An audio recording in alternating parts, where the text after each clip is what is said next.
তবে শুনছি হয়তো বা সে দোকানদারি করতে পারে না, এখানে ভাড়ার মার্কেটও খুব বেশি না, হয়তো দুই দুই 300 টাকা হয়তো হতে পারে। এই তথ্যটুকুই আমি জানি আর কি, আমার কাছে আছে।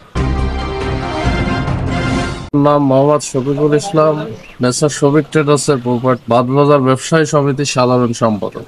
আচ্ছা, তো এই যে আপনার এই যে বাজারে একটা মহিলা মার্কেট আছে, তা আমরা যতটুকু জানি যে এখানে নামমাত্র মহিলা মার্কেট, অথচ এখানে মহিলা কোনো বসে না, এবং কিছু দোকান যেগুলো অলরেডি ভাড়া দেওয়া আছে, যেগুলো পুরুষরা বসে আর কি। আসলে এই বিষয়টা আপনার কাছে একটু জানতে চাচ্ছিলাম। আসলে অ্যাকচুয়ালি এই কেয়ার মার্কেটটা করে যায় 2004 সালে। করার পরে আমাদের এই চাপড়া ইউনিয়নের প্রায় 22টা গ্রামের মধ্য থেকে যারা জনপ্রতিনিধি ছিলেন, ওনারা যারা দুস্থ, অসহায়, যারা বিধবা আর কি, তাদের একটা কর্মসংস্থানের ব্যবস্থা করে দেওয়ার জন্য কেয়ার মূলত মার্কেটটা করে। ওই সময় ধরেন যারা বিধবা হয়েছিলেন, তাদের বাচ্চা ছেলে পেলে ছিল, তারা এখন হয়তো একটু সাবল্যক হয়েছে, খাওয়ার পরে তারা নিজেরাই আমার জানার মতে দোকানদারি করছেন কয়েকজন। এর মধ্যে দু একজন হয়তো বয়স হয়ে গেছে, একজন মারা গেছে আমার জানা মতে।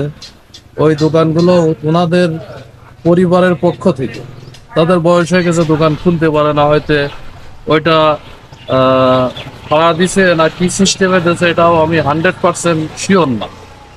তবে শুনছি হয়তো বা সে দোকানদারি করতে পারে না, এখানে ভাড়ার মার্কেটও খুব বেশি না, হয়তো দুই দুই 300 টাকা হয়তো হতে পারে।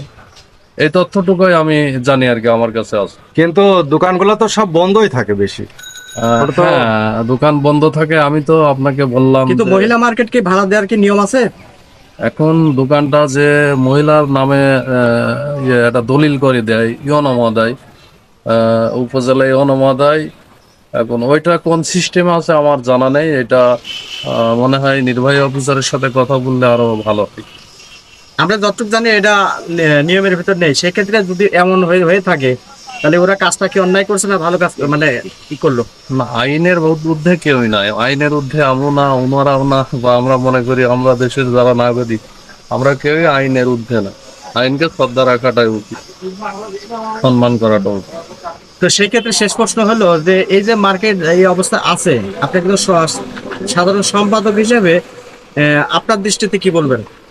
অ্যাকচুয়ালি আমরা তো কেয়ারের যে মার্কেট, এর একটা সম্ভবত 21 জন বিশিষ্ট কমিটি ছিল, এখন ওই কমিটিতে তো আমরা নেই বা ছিলাম না। এখন কি পর্যায়ে আছে আমি এটা আপনাদের 100% বলতেও পারছি না।